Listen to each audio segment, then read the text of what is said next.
Hubo hombres que dividieron mares, que llamaron fuego del cielo, que ungieron reyes y resucitaron muertos. No eran semidioses, no tenían ejércitos, no gobernaban palacios. Eran hombres comunes, y precisamente por eso Dios los eligió.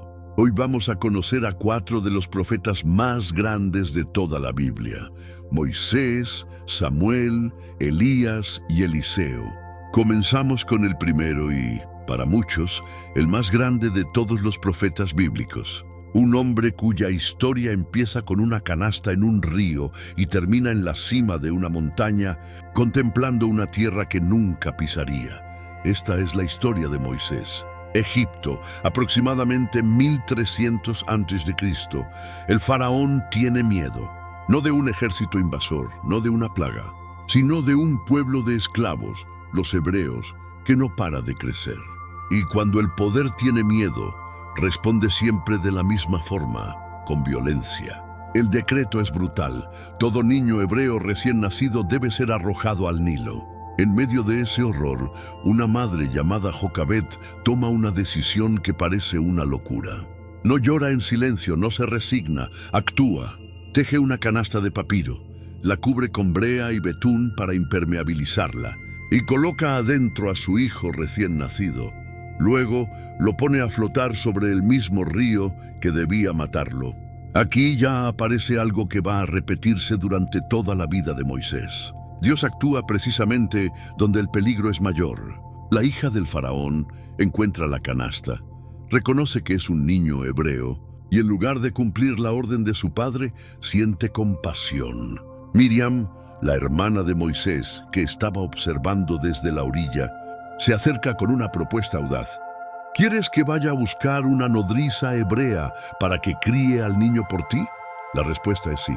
Y así, Moisés vuelve a los brazos de su propia madre, pagada por la corona de Egipto, para criar al hijo que el faraón quería muerto. Por la fe, Moisés, cuando nació, fue escondido por sus padres por 3 meses, porque le vieron niño hermoso, y no temieron el decreto del rey. Hebreos 11:23. Moisés creció en el palacio más poderoso del mundo conocido. Aprendió a leer y escribir en jeroglíficos, estudió astronomía, derecho, arquitectura militar, tenía acceso a todo. Y sin embargo, algo dentro de él nunca terminó de encajar. Un día, siendo ya adulto, sale a ver a sus hermanos hebreos trabajando bajo el sol.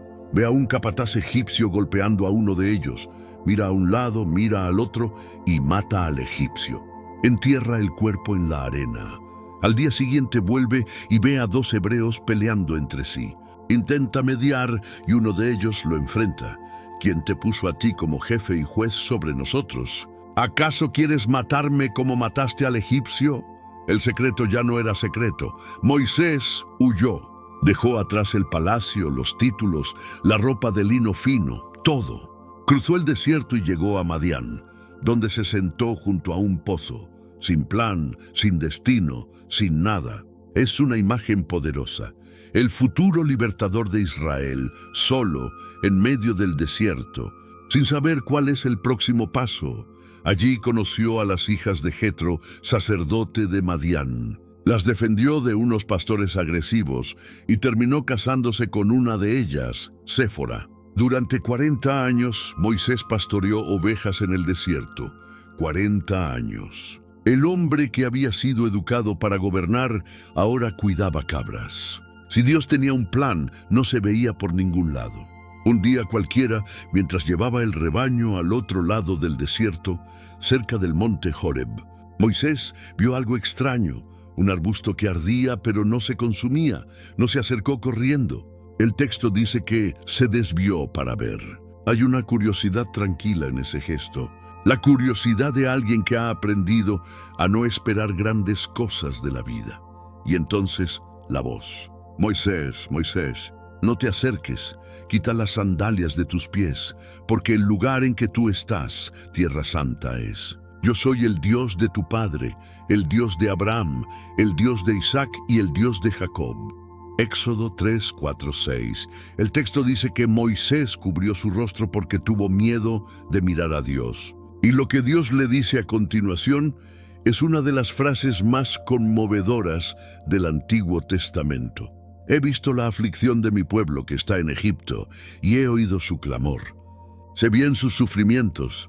No es un Dios distante observando la historia desde arriba. Es un Dios que ve, que oye, que siente y que tiene un plan, y ese plan pasa por Moisés. La respuesta de Moisés no fue un entusiasta, «Aquí estoy, mándame a mí». Fue exactamente lo contrario. Primero, ¿si quién soy yo para ir al faraón? Dios responde, yo estaré contigo. Segundo, y si me preguntan tu nombre, ¿qué les digo? Dios responde con la frase más misteriosa de toda la teología bíblica. Yo soy el que soy. Tercero, y si no me creen, Dios le da señales. El cayado que se convierte en serpiente, la mano que se vuelve leprosa y luego se sana. Cuarto, y quizás el más honesto, Señor, nunca he sido hombre de fácil palabra. Soy tardo en el habla. Y entonces, la excusa que revela la resistencia verdadera, Señor, envía a quien tú quieras. Es decir, a cualquiera menos a mí. Dios se enoja, pero no abandona a Moisés. Le dice que su hermano Aarón irá con él y hablará por él. Y Moisés, con 80 años, vuelve a Egipto. Lo que viene después es uno de los relatos más dramáticos de toda la literatura antigua. Moisés y Aarón se presentan ante el faraón con un mensaje simple. Jehová, el Dios de Israel, dice así: deja ir a mi pueblo.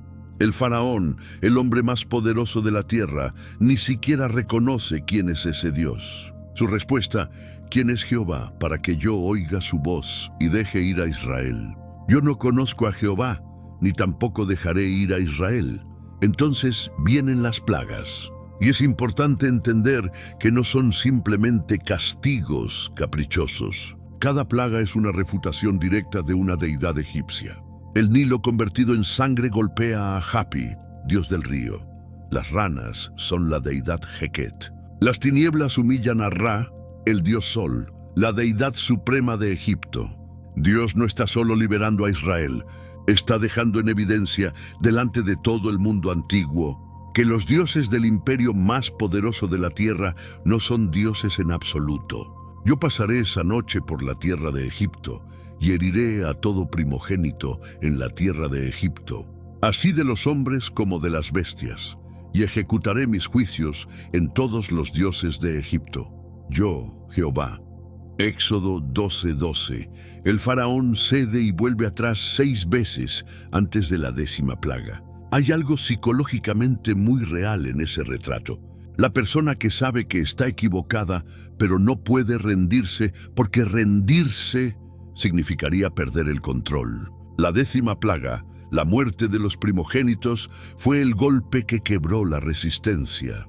Los hebreos comieron el cordero pascual esa noche, pintaron los dinteles con su sangre, y el ángel de la muerte pasó de largo por sus casas. La Pascua judía, que se celebra hasta hoy, nació esa noche. Y en esa noche también está prefigurado algo que el Nuevo Testamento retoma con fuerza: el Cordero sin mancha, cuya sangre protege de la muerte. Pablo lo dice sin rodeos, porque nuestra Pascua, que es Cristo, ya fue sacrificada por nosotros. Moisés no lo sabía, pero lo que estaba viviendo era una sombra de algo mucho mayor. Salieron aproximadamente 2 millones de personas en una sola noche, con sus hijos, sus animales, sus pertenencias, sin mapas, guiados por una columna de nube de día y una columna de fuego de noche. Y cuando llegaron a la orilla del Mar Rojo, escucharon el sonido de los carros de guerra del faraón acercándose por detrás. El pueblo entró en pánico. Las quejas son casi cómicas en su desesperación. No había sepulcros en Egipto. ¿Que nos sacaste para que muramos en el desierto?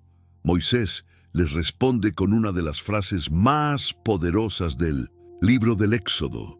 No temáis, estad firmes y ved la salvación que Jehová hará hoy con vosotros. Porque los egipcios que hoy habéis visto, nunca más para siempre los veréis. Jehová peleará por vosotros, y vosotros estaréis tranquilos.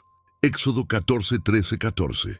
Y entonces Moisés extendió su mano sobre el mar, Un viento del este sopló toda la noche, y las aguas se dividieron. El pueblo cruzó por tierra seca, con muros de agua a cada lado. Cuando llegaron a la otra orilla, Moisés volvió a extender la mano, y las aguas regresaron, cubriendo a los carros y la caballería del faraón. No hay forma de leer ese pasaje sin sentir el peso de lo que significa para un pueblo que llevaba 400 años en esclavitud. 400 años, varias generaciones que nunca conocieron otra realidad. Y de repente, en una sola noche, todo cambió. Lo que nadie te cuenta del Éxodo es que la parte difícil no fue salir de Egipto, fue dejar que Egipto saliera de ellos. El desierto duró 40 años, no por razones geográficas. La distancia entre Egipto y Canaán se puede recorrer en pocas semanas. Duró 40 años porque un pueblo de esclavos no se convierte en una nación libre de la noche a la mañana. Las quejas son constantes. Se quejan del agua amarga, de que no tienen comida, de que están hartos del maná, de que no tienen carne. Moisés actúa como mediador una y otra vez, intercediendo ante Dios por un pueblo que frecuentemente habría sido más fácil abandonar. El episodio del becerro de oro es el más grave. Mientras Moisés está en el monte Sinaí recibiendo la ley de Dios, el pueblo le pide a Aarón que les haga dioses. Aarón, incomprensiblemente, cede, funde los aretes de oro, crea un becerro, y el pueblo declara: «Estos son tus dioses, Israel, que te sacaron de la tierra de Egipto». Cuando Moisés baja y escucha el ruido de la fiesta, tira las tablas al suelo y las rompe. La imagen es perfecta. La ley de Dios, literalmente destruida por la idolatría del pueblo que debía guardarla. Y aquí aparece uno de los momentos más extraordinarios del ministerio de Moisés. En lugar de alejarse de ese pueblo ingrato, intercede por ellos con una intensidad que asombra. Que perdones ahora su pecado, y si no, tráeme ahora de tu libro que has escrito. Éxodo 32:32. Es decir, si no los perdonas, bórrame también a mí. Moisés prefiere morir con el pueblo que sobrevivir sin él. Es el retrato de un intercesor verdadero y también una sombra de Cristo, que eligió cargar con el pecado del mundo en lugar de dejarnos solos con él. En el monte Sinaí, Dios le entrega a Moisés algo más que las 10 palabras grabadas en piedra. Le da instrucciones detalladas para construir el tabernáculo, el santuario portátil que iba a ser el centro de la vida religiosa de Israel durante décadas. Las instrucciones son extraordinariamente precisas, materiales específicos, medidas exactas, colores determinados, funciones asignadas a cada objeto, el arca del pacto, el altar, el candelabro de 7 brazos, el velo que separaba el lugar santo del lugar santísimo. Todo tenía un significado. El autor de Hebreos va a decir más tarde que todo eso era sombra de los bienes venideros, una representación anticipada de la obra de Cristo. El sacerdote que entraba una vez al año al lugar santísimo con sangre de animales prefiguraba al sumo sacerdote que entraría una sola vez para siempre con su propia sangre. Hay una escena en el Éxodo que tiene una belleza particular. Moisés le pide a Dios: «Muéstrame tu gloria». Dios le responde que ningún hombre puede ver su rostro y vivir, pero lo esconde en una grieta de la roca y pasa su gloria delante de él. Cuando Moisés baja del monte, su rostro brilla de tal forma que el pueblo tiene miedo de acercarse. Y aconteció que cuando Moisés descendía del monte Sinaí, no sabía Moisés que la piel de su rostro resplandecía, después que hubo hablado con Dios. Éxodo 34:29. Moisés no entró a la tierra prometida. Después de 40 años guiando al pueblo, murió en el monte Nebo, contemplando desde lejos la tierra que nunca pisaría. La razón que da el texto es un episodio en Meriba. Dios le dijo a Moisés que hablara a la roca para que brotara agua, pero Moisés, frustrado, la golpeó 2 veces. El agua brotó igual, pero ese acto le costó la entrada en Canaán. Lo que el texto subraya es la misericordia de Dios incluso en ese momento. Dios mismo sube al monte con Moisés, le muestra toda la tierra desde arriba, Galaad, Dan, Neftalí, el mar Mediterráneo, el Negev, y le dice, te la he mostrado con tus ojos, aunque no pasarás allá. Y el texto termina con una línea que merece detenerse y leerse despacio. Y ninguno conoce el lugar de su sepultura hasta hoy. Deuteronomio 34:6. Dios mismo sepultó a Moisés. Nadie sabe dónde. Hay algo profundamente íntimo en eso. Como si Dios quisiera guardarse ese último momento solo para él y el hombre con quien había hablado cara a cara como habla un hombre con su amigo. Moisés es el personaje más citado del Nuevo Testamento entre todos los del Antiguo. Aparece en los Evangelios, en las cartas de Pablo, en Hebreos, en Apocalipsis, en la Transfiguración, en el Monte Tabor. Moisés aparece junto a Elías hablando con Jesús. Lucas dice que hablaban de su partida que iba a cumplir en Jerusalén. La palabra griega es éxodo. El éxodo de Moisés era la sombra. El éxodo de Cristo es la realidad. Porque si creyeseis a Moisés, me creeríais a mí, porque de mí escribió él. Juan 5:46, eso es Moisés, un hombre que tardó en decir que sí, que tuvo miedo, que se enojó, que falló, y que aún así fue usado para escribir, sin saberlo, el mayor relato de redención que el mundo había visto hasta ese momento. La historia de Moisés nos deja con una pregunta que vale la pena cargar. ¿Cuántas veces Dios llamó y nosotros pusimos excusas? El hombre que dijo, envía a quien quieras, terminó siendo el libertador de 2 millones de personas. Eso no es casualidad, es la forma en que Dios trabaja. En el siguiente profeta que vamos a ver, vamos a encontrar algo parecido. Un llamado en medio de la noche, una voz que tuvo que repetirse 3 veces antes de ser reconocida. Esta es la historia de Samuel. De todos los profetas que vamos a ver hoy, Samuel es quizás el más difícil de encajar en una sola definición. No es un libertador como Moisés, no tiene los gestos dramáticos de Elías. Su historia no está hecha de mares que se abren, ni de fuego que cae del cielo. Samuel es el profeta de las cosas silenciosas, el llamado en la oscuridad, la unción en un campo, la obediencia que duele. Y sin embargo, sin él no habría rey David. Sin él, la historia de Israel toma otro camino completamente. Samuel llegó al templo de Silo siendo apenas un niño, dejado allí por su madre en cumplimiento de un voto. Creció ministrando delante del Señor bajo la tutela del sacerdote Elí, un anciano bueno pero débil, cuya incapacidad para corregir a sus propios hijos había corrompido el santuario por dentro.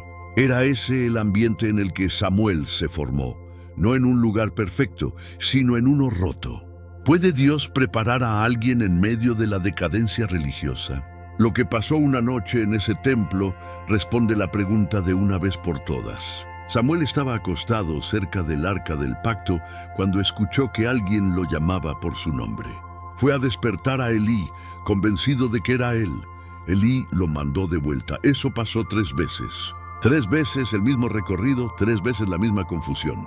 El texto dice algo que parece un detalle, pero es en realidad la clave de todo. Samuel no había conocido aún a Jehová, y la palabra de Jehová no le había sido revelada. Había estado toda su vida en el templo, pero todavía no reconocía la voz que llenaba ese templo. Jehová llamó a Samuel, y él respondió, «Heme aquí». Y corriendo a Elí dijo, «Heme aquí, ¿para qué me llamaste?» Y Elí le dijo, «Yo no he llamado, vuelve y acuéstate». Eperinda Samuel 3, 4, 5. La 4ª vez, después de que Elí le explicó lo que estaba ocurriendo, Samuel respondió como se le había indicado, «Habla, porque tu siervo oye». Y lo que Dios le dijo esa noche fue un juicio devastador sobre la casa de Elí. A la mañana siguiente, Samuel tuvo que mirar al anciano a los ojos y entregarle esa profecía. Tenía quizás 12 años. Ya desde entonces, su ministerio empezó por donde siempre empieza el de los profetas verdaderos, diciendo lo que nadie quería escuchar. Con el tiempo, Samuel se consolidó como profeta reconocido en todo Israel. Iba en circuito por Betel, Gilgal y Mispa, administrando justicia, y volvía siempre a Ramá. Era, en muchos sentidos, el último punto de unidad espiritual de una nación que llevaba demasiado tiempo fragmentada. Los jueces habían ido y venido, cada uno con sus victorias y sus fallos, y el pueblo seguía sin encontrar una forma estable de organizarse. Cuando Samuel envejeció y sus hijos demostraron no poder seguir su camino, los ancianos de Israel llegaron con una petición directa. Querían un rey, querían ser como las demás naciones. Samuel sintió ese pedido como un golpe personal. Había dedicado su vida entera a ese pueblo. Pero Dios le dijo algo que lo reencuadró todo. El rechazo no era hacia Samuel, era hacia Dios mismo. Y aún así le dijo que les diera lo que pedían. Y Jehová dijo a Samuel: oye la voz del pueblo en todo lo que te digan, porque no te han desechado a ti, sino a mí me han desechado, para que no reine sobre ellos. 1 Samuel 8:7. Hay algo que vale la pena detenerse a pensar aquí. Dios sabía que un rey humano traería problemas. Samuel advirtió al pueblo de eso con lujo de detalles: los impuestos, el servicio militar obligatorio, las consecuencias del poder centralizado. El pueblo escuchó la advertencia y dijo que igual lo quería. Y Dios, en lugar de imponer su criterio, les dio lo que pedían. Esa es una de las cosas más perturbadoras y más honestas de toda la Biblia. Dios respeta la decisión humana incluso cuando esa decisión va a terminar mal. El primer rey que Samuel ungió fue Saúl, de la tribu de Benjamín. Alto, imponente, exactamente lo que el pueblo había pedido cuando decía que quería ser como las otras naciones. Samuel lo ungió primero en privado, con aceite derramado sobre su cabeza, y luego lo presentó públicamente en Mispa ante todo Israel. Y cuando llegó el momento de la presentación oficial, tuvieron que buscarlo. Estaba escondido entre el equipaje. Es una imagen que dice más sobre Saúl que cualquier descripción psicológica que se pudiera escribir. Al principio el reinado de Saúl fue prometedor. Ganó batallas importantes, demostró capacidad de liderazgo, logró unificar tribus que raramente se ponían de acuerdo. Pero había en él una grieta que con el tiempo se fue haciendo más ancha. La dificultad de obedecer cuando la obediencia le costaba algo políticamente. El quiebre definitivo llegó en la guerra contra los amalecitas. Dios le había dado a Saúl una orden clara: destruir todo sin excepción. Saúl ganó la batalla, pero conservó al rey enemigo vivo y se quedó con los mejores animales del botín. Cuando Samuel llegó, Saúl lo saludó con una frase que revela todo sobre su carácter: bendito seas de Jehová. Yo he cumplido la palabra de Jehová. De fondo se escuchaban los balidos de las ovejas que supuestamente no debían existir. Se complace Jehová tanto en los holocaustos y víctimas, como en que se obedezca a las palabras de Jehová. Ciertamente el obedecer es mejor que los sacrificios, y el prestar atención que la grosura de los carneros. 1 Samuel 15:22. Ese día Samuel le dijo a Saúl que Dios lo había rechazado como rey. Saúl intentó retener a Samuel agarrándolo del manto y lo rasgó. Samuel usó ese gesto como imagen. Así Dios había rasgado el reino de sus manos. Fue su última conversación. El texto anota casi de paso que Samuel nunca más fue a ver a Saúl hasta el día de su muerte, y que lloraba por él. No era indiferencia lo que lo alejó, era algo más complicado que eso. Dios le dijo a Samuel que fuera a Belén, a la casa de un hombre llamado Isaí, porque había elegido a uno de sus hijos para ser el próximo rey. Samuel obedeció, pero fue con cautela. Saúl todavía reinaba, y una misión así podía costarle la vida si llegaba a oídos del rey. Isaí presentó a sus hijos uno por uno. El primero, Eliab, era exactamente el tipo de hombre que uno esperaría ver ungido rey. Porte físico, presencia, todo lo que el ojo humano busca en un líder. Samuel estuvo a punto de errar de la misma forma que el pueblo había errado al pedir un rey, eligiendo por lo que se ve. Pero Dios lo corrigió antes de que abriera la boca. No mires a su parecer, ni a lo grande de su estatura, porque yo lo desecho. Porque Jehová no mira lo que mira el hombre, pues el hombre mira lo que está delante de sus ojos, pero Jehová mira el corazón. 1 Samuel 16:7 pasaron 7 hijos. 7 veces la respuesta fue no. Samuel le preguntó a Isaí si tenía alguno más. Queda el menor, que apacienta las ovejas. El padre ni siquiera lo había llamado para la ocasión. Era el que estaba en el campo, el que nadie consideró necesario incluir en la fila de los candidatos. Cuando el joven llegó, Dios le dijo a Samuel: «Este es». Y Samuel lo ungió allí mismo, en medio del campo, sin testigos importantes, sin ceremonia pública, sin que nadie, salvo los presentes, supiera lo que acababa de ocurrir. Ese adolescente era David, y lo que Samuel depositó sobre su cabeza ese día no era solo aceite, era el comienzo de la línea de la que, siglos después, nacería Cristo. Samuel murió antes de ver a David en el trono. Se fue sin conocer el final de la historia que él mismo había puesto en movimiento. La Biblia lo registra con una brevedad que contrasta con el peso de su vida.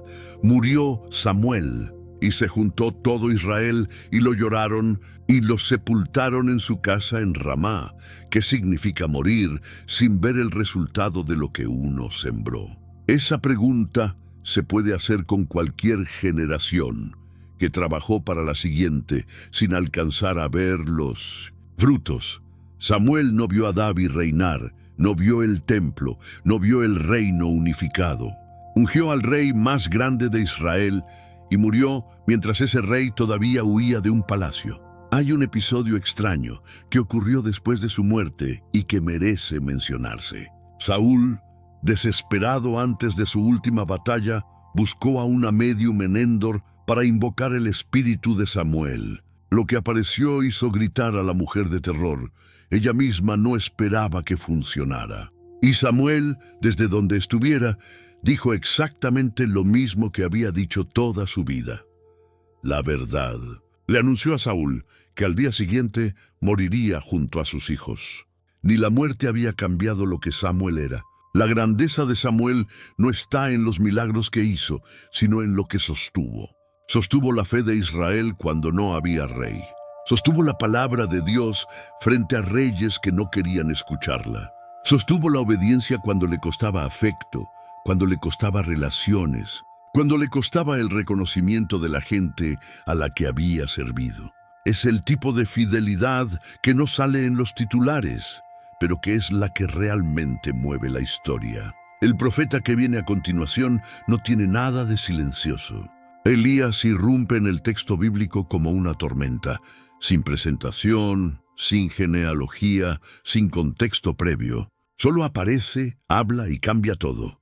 Y lo que le espera en ese camino es tan extraordinario como devastador. La mayoría de los personajes bíblicos llegan al texto con algún tipo de presentación. Sabemos de dónde vienen, quiénes fueron sus padres, qué hicieron antes de que su historia comenzara. Elías no. Aparece en 1 Reyes 17 con una frase y ya está en medio de la acción. Elías Tisbita, que era de los moradores de Galaad. Eso es todo lo que la Biblia dice sobre su origen. Sin genealogía, sin infancia, sin contexto previo. Como si Dios lo hubiera creado exclusivamente para ese momento. Y el momento era grave. Israel estaba bajo el reinado de Acab, que el texto describe como el rey que hizo más para enojar a Jehová Dios de Israel que todos los reyes de 1900 Israel que reinaron antes de él. Su esposa Jezabel había introducido el culto a Baal a una escala industrial. 450 profetas de Baal y 400 de Asera comían a la mesa del palacio. Los profetas de Dios eran perseguidos y asesinados. En ese escenario, Elías apareció. Su primera frase en la Biblia es una declaración de guerra. Le dijo al rey Acab que no habría lluvia en Israel sino hasta que él lo dijera. Sin explicaciones, sin negociaciones, sin segundas oportunidades, solo esa sentencia y desapareció. Vivió Jehová Dios de Israel, en cuya presencia estoy, que no habrá lluvia ni rocío en estos años, sino por mi palabra. Primero Reyes 17:1. Lo que siguió fueron 3 años y medio de sequía. 3 años en los que Elías vivió escondido, primero junto al arroyo de Querit, donde Dios le enviaba cuervos con pan y carne cada mañana y cada tarde, y bebía del arroyo. Cuando el arroyo se secó por la misma sequía que él había anunciado, Dios lo mandó más lejos todavía, a Sarepta de Sidón, fuera de Israel. Era la forma más segura de esconderlo, ponerlo en territorio enemigo, en el último lugar donde Jezabel pensaría buscarlo. ¿Qué hace un profeta durante 3 años de espera? El texto no lo dice. Y ese silencio es en sí mismo parte de la historia. Dios no siempre explica el tiempo de preparación, solo lo da. Al 3er año, Dios le dijo a Elías que volviera a presentarse ante Acab. El rey lo recibió con una frase que dice todo sobre cómo el poder percibe a los que lo desafían. ¿Eres tú el que turbas a Israel? Elías no dudó un segundo. Yo no he turbado a Israel, sino tú y la casa de tu padre, dejando los mandamientos de Jehová y siguiendo a los Baales. Entonces propuso algo que en cualquier análisis racional sonaba a suicidio. Un duelo público en el Monte Carmelo, él solo contra los 450 profetas de Baal. Las reglas eran simples. Cada lado prepararía un sacrificio sobre la leña sin encender fuego.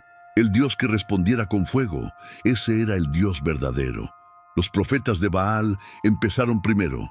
Oraron desde la mañana hasta el mediodía, nada. Elías los animaba con una ironía que debió haberse escuchado en todo el monte. Gritad en alta voz, porque Dios es. Quizá está meditando, o tiene algún trabajo, o va de camino. Tal vez duerme y hay que despertarle. Ellos gritaron más fuerte. Se cortaron con cuchillos según su costumbre. Siguieron profetizando hasta el atardecer. Ninguna voz, ninguna respuesta, ningún fuego. Entonces Elías tomó el turno. Pero antes de orar, hizo algo que nadie esperaba. Ordenó que trajeran 4 cántaros de agua escasa en plena sequía, y que los derramaran sobre el sacrificio y la leña. Lo hicieron 3 veces, hasta que el agua corría alrededor del altar y llenaba la zanja que había cavado a su alrededor. Era como si quisiera eliminar cualquier posibilidad de que alguien sospechara un truco. Luego oró. No gritó, no se cortó, no hizo teatro. Oró con una calma que contrasta de manera brutal con la desesperación de los profetas de Baal. Jehová Dios de Abraham, de Isaac y de Israel, sea hoy manifiesto que tú eres Dios en Israel, y que yo soy tu siervo, y que por mandato tuyo he hecho todas estas cosas. Respóndeme, Jehová, respóndeme, para que conozca este pueblo que tú, oh Jehová, eres el Dios. Fue en Reyes 18, 36, 37 el fuego cayó. Consumió el holocausto, la leña, las piedras, el polvo, y secó el agua de la zanja. El pueblo cayó sobre su rostro. Y Elías ordenó que capturaran a los 450 profetas de Baal. Ninguno escapó. Después subió al monte Carmelo, se inclinó en tierra, puso el rostro entre las rodillas y comenzó a orar por lluvia. Mandó a sus siervos 7 veces a mirar hacia el mar. A la 7ª vez, el siervo vio una nube pequeña, del tamaño de la palma de una mano. Era suficiente. Antes de que Acab llegara a Jezreel, el cielo se oscureció, el viento sopló y cayó una gran lluvia. Lo que ocurrió después es uno de los contrastes más crudos de toda la Biblia. Jezabel le mandó un mensaje a Elías: para este tiempo mañana estarás muerto. Y Elías, el hombre que acababa de enfrentar solo a 450 profetas, el hombre por cuya oración había caído fuego del cielo, huyó. Huyó al desierto, se sentó bajo un enebro y le pidió a Dios que lo dejara morir. Basta ya, oh Jehová, quítame la vida, pues no soy yo mejor que mis padres.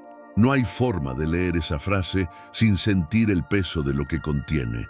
El hombre más valiente de Israel, completamente derrumbado, no por un ejército, no por una batalla perdida, por una amenaza.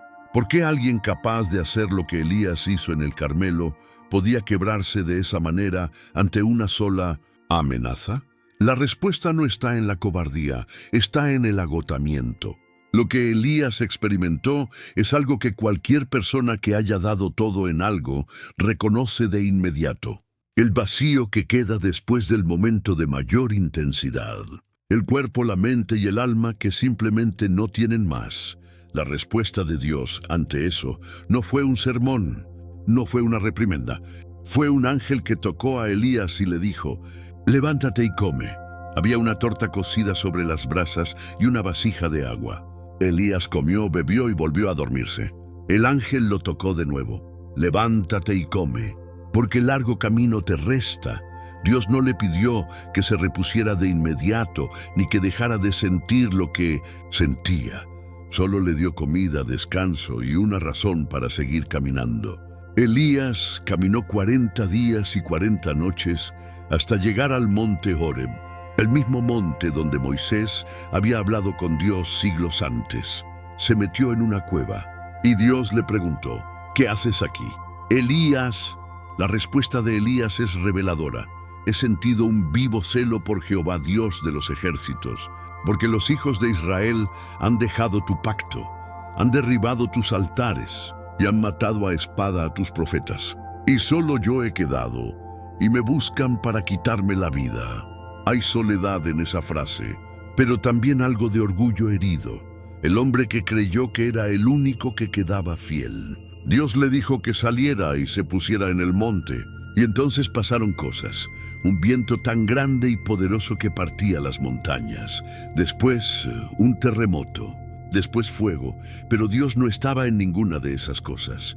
Y después del fuego, y tras el fuego un silbo apacible y delicado. Y cuando lo oyó Elías, cubrió su rostro con su manto y salió y se puso a la puerta de la cueva. Primeros Reyes 19, 12, 13. Es uno de los momentos más hermosos de todo el Antiguo Testamento. El profeta que había llamado fuego del cielo, que había enfrentado a casi 500 adversarios sin pestañear, que había anunciado sequías y lluvias con la misma autoridad, ese hombre encontró a Dios no en el espectáculo, sino en el silencio. Y cuando escuchó ese silencio, cubrió su rostro. Porque hay cosas ante las que el fuego no te prepara. Dios le habló desde ese silencio. Le dio nuevas instrucciones. Le dijo que ungiera a 2 reyes y a un profeta que lo sucedería. Y le dijo algo que disolvió la soledad de Elías de un golpe. En Israel había todavía 7,000 personas que no habían doblado la rodilla ante Baal. 7,000. Elías no estaba solo, nunca lo había estado. Una de las últimas cosas que hizo Elías antes de su partida fue ungir a su sucesor. Encontró a Eliseo arando con 12 yuntas de bueyes, pasó junto a él y le echó su manto encima. Eso era todo, sin discurso, sin explicación formal. Eliseo entendió de inmediato lo que significaba. Dejó los bueyes, mató la última yunta para hacer una despedida y siguió a Elías. Esa imagen del manto es importante porque va a volver. Cuando llegue el momento de la partida de Elías, ese mismo manto va a ser lo que Eliseo recoja del suelo como señal de que el espíritu de su maestro había pasado sobre él. Un objeto ordinario cargado con todo el peso de un llamado que se transmite de una persona a otra. El final de Elías en la tierra no fue una muerte. Fue algo que la Biblia describe con una precisión que da vértigo. Mientras Elías y Eliseo caminaban y hablaban, apareció un carro de fuego con caballos de fuego que los separó. Y Elías subió al cielo en un torbellino. Eliseo lo vio y gritó: Padre mío, carro de Israel y su gente de a caballo». Luego no lo vio más, y alzando el manto de Elías que se le había caído, volvió y se paró a la orilla del Jordán. 2 Reyes 2:13. Elías es uno de los 2 únicos personajes de toda la Biblia que no pasaron por la muerte. El otro es Enoc, pero la ausencia de muerte no es lo más significativo de su historia. Lo más significativo es que su influencia no terminó con su partida. Malaquías, el último de los profetas del Antiguo Testamento, Cerró el canon hebreo con una promesa que ponía el nombre de Elías en el futuro. He aquí, yo os envío al profeta Elías, antes que venga el día de Jehová, grande y terrible. 400 años después, Juan el Bautista apareció en el desierto con el mismo espíritu, el mismo mensaje, la misma ropa de pelo de camello. Jesús mismo dijo que Juan era el Elías que había de venir. Y en la transfiguración, cuando Pedro, Jacobo y Juan vieron a Jesús transfigurado en el monte, los dos hombres que aparecieron junto a él eran Moisés y Elías, los dos grandes que habían encontrado a Dios en ese mismo tipo de monte, los dos que habían cargado el peso de un pueblo que no siempre quiso ser cargado. Elías es el profeta de los extremos, extremo en la valentía, extremo en el colapso, extremo en los milagros, extremo en la soledad. Su historia no deja espacio para la tibieza, o está en el Carmelo llamando fuego, o está bajo un árbol pidiendo morir. Y quizás eso es exactamente lo que lo hace tan cercano. Nadie que haya amado algo de verdad se ha librado de pasar por los dos extremos. El profeta que viene ahora recogió literalmente el manto de Elías. Eliseo vio cómo su maestro subía al cielo, recogió lo que cayó al suelo y volvió al Jordán. Lo que hizo con ese manto y con el doble del espíritu que había pedido es una historia que en algunos aspectos supera incluso a la de su maestro. Si Elías era fuego y tormenta, Eliseo era algo diferente, más cercano, más presente, más dado a la vida cotidiana de las personas. Donde Elías pasaba años escondido y aparecía solo para los grandes confrontos, Eliseo caminaba entre el pueblo, entraba en casas, conocía a viudas por su nombre y hablaba con comandantes extranjeros. El mismo espíritu, otra forma de habitarlo.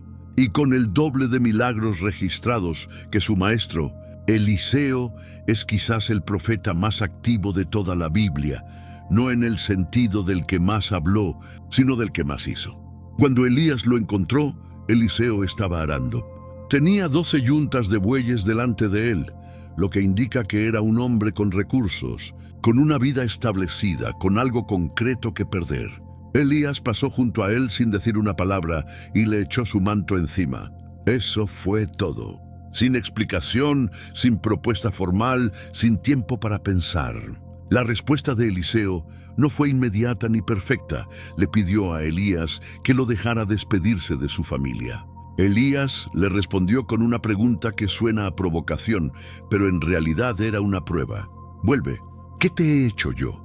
Era como decirle, nadie te está obligando, la decisión es tuya. Eliseo volvió, mató la yunta de bueyes con la que estaba arando, usó el arado como leña, cocinó la carne y la dio al pueblo. Luego se levantó y siguió a Elías. Quemó literalmente lo que lo sostenía para que no hubiera forma de volver atrás. ¿Cuántas personas conocen ese momento? El momento en que saben exactamente lo que tienen que hacer y lo único que les falta es quemar el arado. Eliseo no lo dudó.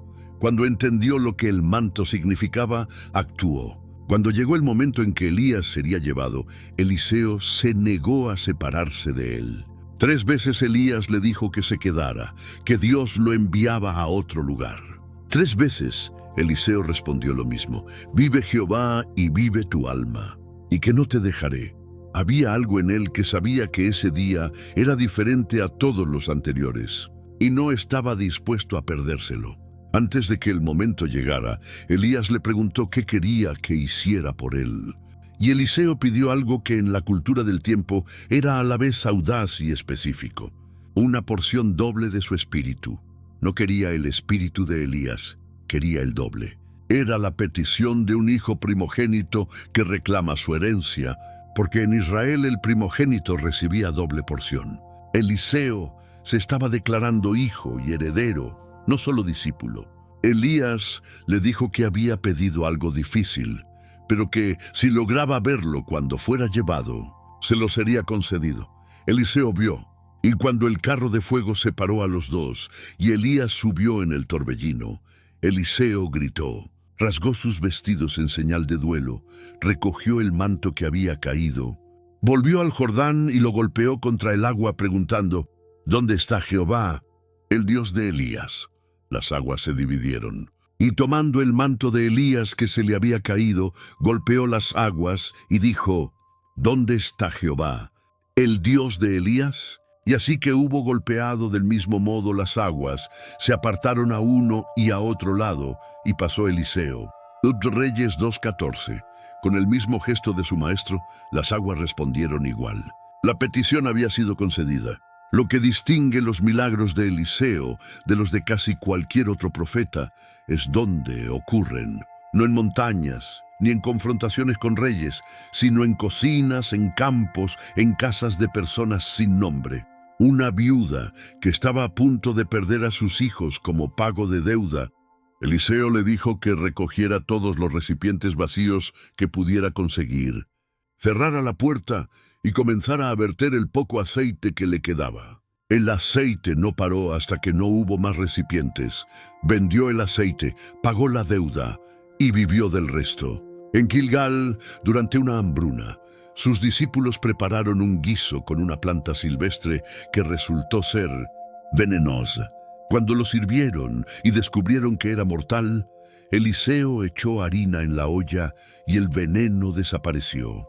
En otra ocasión, un hombre trajo 20 panes de cebada para 100 personas. Eliseo dijo que los sirvieran, que todos comerían y sobraría. Comieron y sobró. Hay algo en esos milagros cotidianos que los hace más accesibles que el fuego del Carmelo. El Carmelo es un espectáculo. El aceite que no se acaba en una cocina cerrada con una puerta que nadie ve pasar. Es otra cosa. Es Dios dentro de la casa, dentro del problema concreto, dentro del miedo de una mujer que no sabe cómo va a pagar lo que debe. El milagro más conocido de Eliseo es también el que mejor retrata su carácter. Naamán era comandante del ejército de Siria, poderoso, respetado, victorioso en batalla y leproso. Una esclava israelita que servía en su casa le dijo que había un profeta en Israel que podría sanarlo. Naamán fue con una carta del rey de Siria con plata, oro y vestidos de cambio. Se presentó en la puerta de Eliseo con todo el peso de su posición. Eliseo no salió a recibirlo. Mandó un mensajero con una instrucción que, en el contexto de quién era Naamán, sonaba casi como un insulto. Ve y lávate 7 veces en el Jordán. Eso era todo. Sin ceremonia, sin imposición de manos, sin ningún gesto que estuviera a la altura del rango del visitante. Naamán se fue enojado. Esperaba algo diferente, que el profeta saliera, invocara a su Dios con dramatismo, agitara la mano sobre la lepra. El Jordán, los ríos de Siria eran mejores que cualquier río de Israel. Pero sus siervos lo convencieron con una lógica simple. Si el profeta te hubiera pedido algo difícil, ¿no lo habrías hecho? Cuanto más, si solo te dice que te laves. Entonces Naamán fue y se zambulló en el Jordán 7 veces. A la 7ª, su piel quedó como la de un niño. Y él descendió y se zambulló 7 veces en el Jordán, conforme a la palabra del varón de Dios. Y su carne se volvió como la carne de un niño y quedó limpio. 2 Reyes 5:14. Naamán volvió a Eliseo y quiso pagarle. Eliseo no aceptó nada. En esa negativa hay una teología entera. La gracia no se compra, no se negocia, no se cobra. Naamán se fue con tierra de Israel en sus manos. Quería llevar algo del lugar donde Dios había actuado. Y prometió que nunca más ofrecería holocausto ni sacrificio a ningún otro Dios. Hay un episodio en la vida de Eliseo que no tiene milagro visible en el sentido convencional y que, sin embargo, dice más sobre quién era que cualquier otra historia. El rey de Siria intentaba capturarlo. Mandó un gran ejército con caballos y carros que rodeó la ciudad de Dotán de noche. El siervo de Eliseo se despertó, vio el ejército y entró en pánico. Eliseo le dijo: «No tengas miedo, porque más son los que están con nosotros que los que están con ellos». Y oró para que Dios abriera los ojos de su siervo. Cuando los ojos del joven se abrieron, vio el monte lleno de caballos y carros de fuego alrededor de Eliseo. No temas, porque más son los que están con nosotros que los que están con ellos. 2 Reyes 6:16. El ejército sirio no vio nada de eso. Eliseo oró para que Dios los hiriera de ceguera. Los condujo él mismo hasta Samaria y allí pidió que se les abrieran los ojos. Se encontraron rodeados por el ejército israelita en el centro de la ciudad enemiga. El rey de Israel quiso matarlos. Eliseo dijo que no, que les dieran de comer y los dejaran volver a su señor. Los alimentaron y los soltaron. Y el texto dice que los ejércitos de Siria no volvieron más a la tierra de Israel. La victoria sin derramar una sola gota de sangre, la guerra ganada con una comida, ese era Eliseo. Eliseo enfermó de la enfermedad de la que moriría. Antes de morir, el rey de Israel bajó a verlo y lloró sobre él diciendo las mismas palabras que Eliseo había dicho cuando Elías fue arrebatado. Padre mío, el carro de Israel y su gente de a caballo. Incluso al final era el rey el que lloraba sobre el profeta. No al revés. Eliseo murió y fue sepultado. Pero su historia tiene un epílogo que no tiene paralelo en ningún otro lugar de la Biblia. Al año siguiente, unos hombres estaban enterrando a un muerto cuando vieron venir una banda de moabitas y, con prisa, echaron el cuerpo en el sepulcro de Eliseo. Cuando el muerto tocó los huesos de Eliseo, revivió y se levantó sobre sus pies. Y fue que al sepultar un hombre, vieron una banda armada y arrojaron el cadáver en el sepulcro de Eliseo. Y cuando llegó a tocar los huesos de Eliseo, el hombre revivió y se levantó sobre sus pies. 2 Reyes 13:21. Ningún otro profeta del Antiguo Testamento hizo un milagro después de muerto. Eliseo había pedido una porción doble del espíritu de Elías. Elías resucitó a un muerto en vida. Eliseo resucitó a 2, uno mientras vivía y otro después de morir. La petición fue concedida hasta el final. Eliseo es el profeta de la abundancia. Donde hay deuda, él multiplica el aceite. Donde hay veneno, él purifica la olla. Donde hay lepra, manda al río. Donde hay un ejército, abre los ojos para ver el ejército mayor. Toda su vida fue una demostración de que los recursos de Dios no se agotan, ni siquiera cuando el profeta que los canalizaba ya no estaba entre los vivos. Con Eliseo cerramos las historias individuales. 4 vidas, 4 llamados, 4 formas completamente diferentes de ser usado por Dios. Lo que viene ahora es mirar las 4 juntas y ver si hay algo que las conecte, algo que no sea casualidad. Cuando se leen las historias de Moisés, Samuel, Elías y Eliseo de manera separada, lo que se ve son 4 biografías muy distintas. 4 temperamentos, 4 épocas, 4 formas de ejercer el ministerio profético. Pero cuando se leen juntas, empieza a aparecer algo debajo de la superficie. Una especie de gramática que Dios parece usar una y otra vez, independientemente del personaje. No es repetición mecánica, es más como un patrón que se adapta a cada vida sin dejar de ser reconocible. El primer punto de contacto entre los 4 es el más básico y quizás el más importante. Ninguno pidió el cargo. Moisés puso 5 excusas seguidas antes de aceptar lo que Dios le pedía. Samuel era un niño que ni siquiera sabía que la voz que escuchaba era de Dios. Elías aparece en escena sin que nadie le haya pedido permiso ni explicado de dónde viene. Eliseo estaba arando cuando un manto cayó sobre él sin previo aviso. Esto no es un detalle menor. En prácticamente todas las culturas humanas, el poder se busca, se negocia, se toma. La lógica bíblica del profeta funciona al revés. El que es llamado no esperaba ser llamado, y muchas veces su primera reacción es resistir. Lo que la Biblia parece sugerir con eso es que el llamado genuino no depende del deseo del llamado, y que precisamente por eso, cuando ese llamado se hace real, tiene una autoridad que el poder buscado nunca puede tener. ¿Cuántos de los que hoy ejercen autoridad espiritual o moral la buscaron? ¿Y cuántos de los que más han cambiado la historia fueron encontrados haciendo otra cosa completamente distinta? Los 4 pasaron por un periodo de preparación en la oscuridad antes de aparecer en público. Moisés pasó 40 años pastoreando ovejas en Madián después de huir de Egipto. Samuel creció en un templo corrompido, en un periodo en que la palabra de Jehová escaseaba en Israel.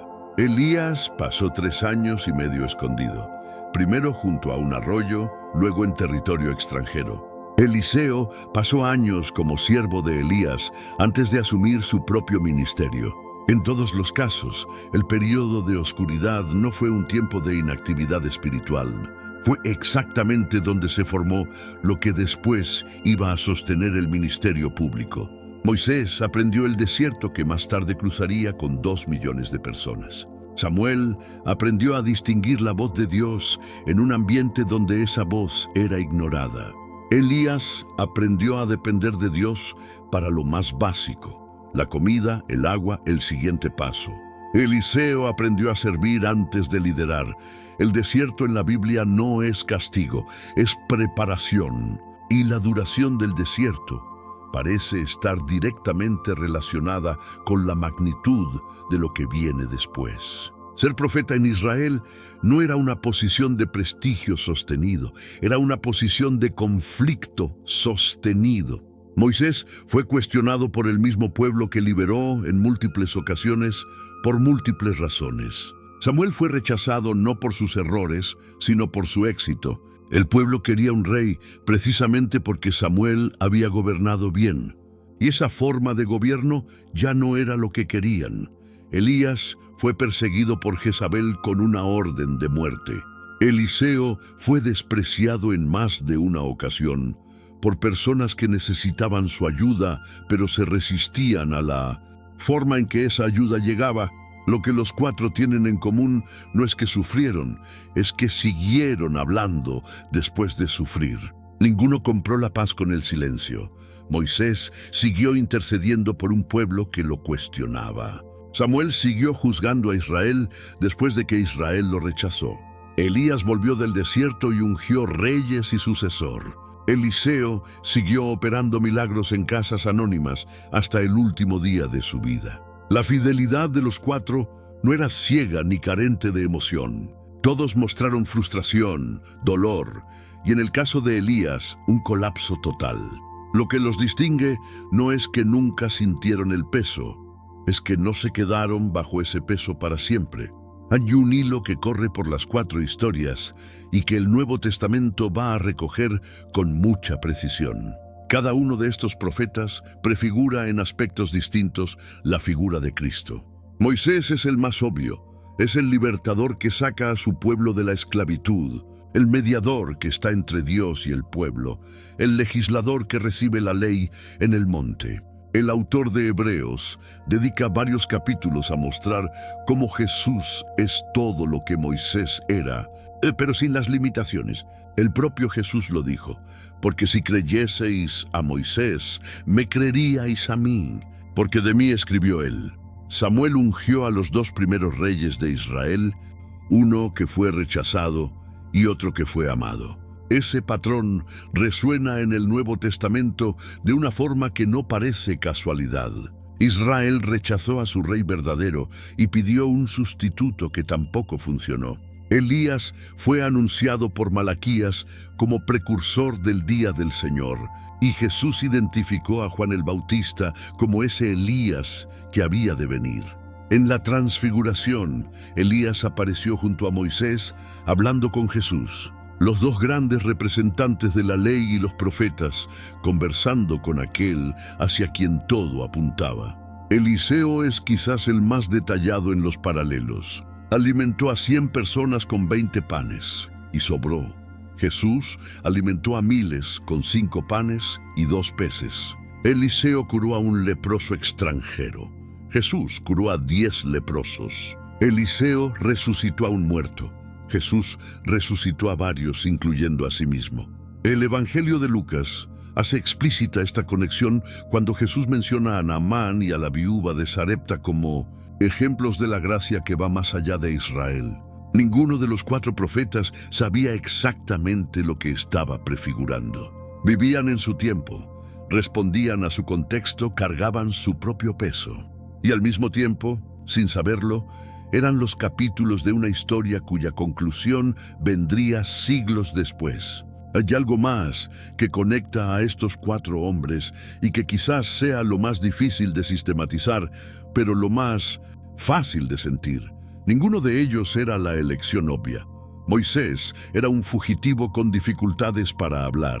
Samuel era un niño en un templo corrompido.